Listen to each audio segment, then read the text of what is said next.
This shop makes $21,000 per month selling mugs on Etsy, and there's dozens of other shops just like it. Today we're diving into the business model that I used to make my first 10K online, but with the slight twist of leveraging AI to do all the heavy lifting. I'm of course talking about the world of print on demand. I'll explain the entire process and business model, and I'll even start my own shop right here in this video and walk you through step by step the easiest and lowest skill method to get started. Now, for you to really see the potential here and understand how this works, take a look at this listing here on Etsy. It's a simple mug with a floral print, and it's generating around $5,000 a month. Now, this is a fairly simple design, but it's surprisingly effective, and we're using AI to get designs just like these. The same shop has other very similar listings like this one that's making $1,000 a month with a very similar design, or this one that's generating $500 a month, again with a very similar design. Just between these three listings, they've sold over 1,191 mugs. That's a lot of mugs to buy and hold inventory, print designs on, and ship out to customers. That's where print on demand comes into play. It's very similar to traditional dropshipping,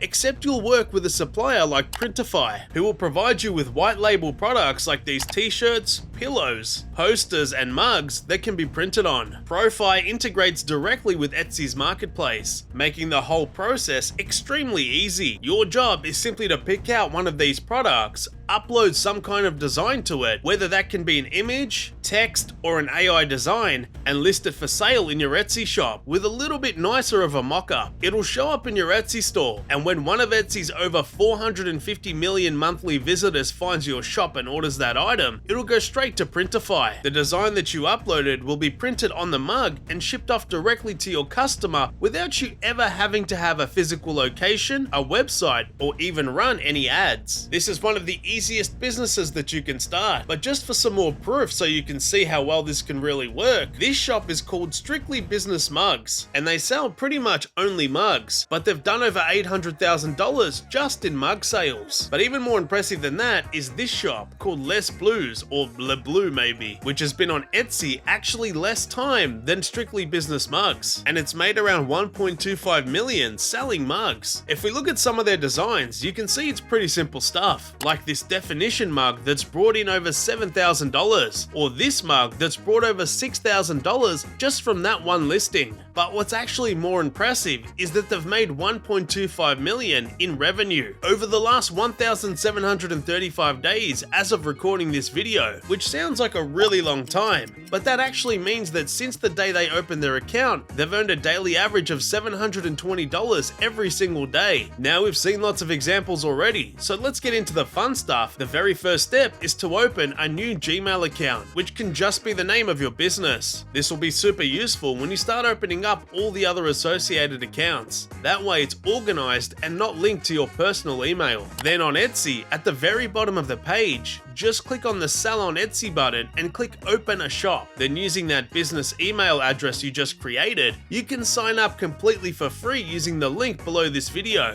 which will give you 40 free listings. Then with the same email you just made, follow the other link from down below and sign up for Printify. From there, you'll also want to add your Etsy shop. This will make everything really passive down the line. Now, with all of that set up and out of the way, we can begin designing products using my favorite AI tool, Midjourney. You probably already know about it, but Midjourney is just an image generation AI that's been out for a while now. And basically, all these images that you can see were generated from a single line of text called a prompt. We're going to use Midjourney to generate entire designs for our mugs. So make sure that you have a free Discord account and then go to Midjourney's website and click on the Join the Beta button at the bottom of the page. And this will connect you to the Midjourney server inside Discord. Now, sadly, you'll have to pay $10 a month to use Midjourney and have access to the full commercial rights to sell the images. But there are other AI alternatives out there for free if that's not an option for you. Now in the Midjourney server where it says Midjourney bot, just right click on it and select message. And this will bring up your own private chat so that you don't see everybody else's images that they're generating when you're trying to make your own. So to make our first image, just go down to this chat box section at the bottom of the screen where it says message. image. And you'll start by typing out a /. Now, when you see this pop up, just click on the Imagine option. Here is where we can type literally whatever we want to get, any kind of design that we can think of. So if we wanted to do something similar to this cactus mug, for example, that alone has made roughly $2,000, we could do it super easily. So in the prompt section, I would just want to type out something like cactus plant in the style of watercolor painting, sharp, prickly on a white background, and adding that on a white background is really important. And then I'm just going to hit enter and wait to see what it comes up with. Now each time you run a prompt, it'll generate you 4 new images, and these honestly almost all look pretty usable, but it'll also give you some new controls right below it. So for example, this reroll button, if you click it, it'll run the same prompt again, giving you 4 brand new images, and you can click this as many times as you want. If one of them is almost right but just not quite there, then you can use the corresponding variation buttons to make more similar images. This will just give you 4 variations of that image, and then once one of them looks good, you can click the corresponding upscale button to make it larger. Just by using this prompt as a simple template, I was able to generate tons of great images with white backgrounds that we could use on our mugs. Now at this point, with an image that looks good, as long as it's on a white background, you could upload it directly to a mug on Printify and be ready to sell it. But there's more that we can do at the prompt to get even better designs for our mugs. So let's type out a / and go to the settings option and open up the settings window. From this page, you can decide how much stylization or creativity is given to the AI. For example, a low stylization is going to generate an image very literally based on your prompt, while choosing a higher stylization is going to add a lot more of the AI's own creativity to it. So if I run the exact same prompt at a different level of stylization each time, you can kind of see how we're getting different images, but with different amounts of flair. The images on the left pretty much exactly what you'd expect to get with low stylization, while the ones on the right are kind of more chaotic and stylized. But before you go making a ton of different graphics, there's one last feature that you have to know about if you're going to be selling mugs. So when you're crafting the prompt, there's obviously important keywords that compose the type of images that you're left with. But how do we take these images and make money with them? Well, here's how. Once you've upscaled an image that you like, you can click on the image and literally just right click it and save it to your computer. Now with that image you downloaded, as long as it's on a pure white background, then you can upload it directly to a white mug on Printify that's ready to sell. You can see that the design fits perfectly and looks great on mug mockups on Printify. And if the same design was on a smaller mug, I'd just have to move it down a little bit, and I think it looks even better. Since we're generating images that are already the right size, we're ready to just publish it on our Etsy shop. But we can use more AI to make more variations and better designs to get even more sales. For example, I can hop into my second favorite AI, ChatGPT, and ask it for a list of trademark-free funny puns and sayings that can go on my mug with a cactus design to sell in my online store. And this tool is completely free, and it'll spit out a ton of ideas for sayings that you can add to the mug. Then when I like one, like this one says, "I'm a prick," then we can go into Printify and add a text layer right below our design and just type in that saying. I've got a ton of videos covering how to edit text layers with graphics on Figma and Canva, so if Trendy doesn't have the font that you want, go check out my other videos. And at this point, we've gone from pretty much nothing to a product that's ready to list for sale using only AI. Hopefully you can see how you can use this to make a ton of great designs with hardly any work. And again, you'll only need one design to pop off to do really well. Now we'll start with images. The absolute best option is to come to Etsy and search for mug mockups and find some that are proven to work and buy those and use them in your shop. But if you need a free option, I like using rawpixel.com. So you can come and search for the mug mockups here, and you can be sure to filter by free. When you find one that you like, that you think could work, you can download the file from here and you'll be able to open it and edit it. But you'll have to come to this website called Photopea, which is a free Photoshop alternative. You can drag it in that file that ends in PSD that we just made. And here's how we can edit it. We just have to find where we're supposed to place our design. So on the right side of the screen, there's usually a layer that's labeled Your Design Here or something similar. And I'll just double click the icon on the left of the title. And In here is where I can literally drag in my artwork and position it to fill the space. And then I'm just going to hit Command S to save it on my keyboard, and I can close out of this window. And the mockup should update. Then from here, I can just go to File, Export, and save it to my computer. Then we can upload that image to our listing and save it as the first picture. Now the title and tags make the biggest impact for SEO to get the best title. So to get the best title, just search for similar products on Etsy that are on the first page of search results. Then when you find one and you open it, look at the keywords that they're using in their own title and compose your own title based on those keywords. Now at the very bottom of the page on that successful listing, you'll see bubbles, and each one of these bubbles is a tag. So we're going to fill out our own listing using very similar tags to what they're using in theirs. Doing those two things really well should be enough to eventually get your listings to rank organically, so you don't have to pay to run ads. Remember, with this method, you'll usually have to post more listings to increase your chances of getting seen.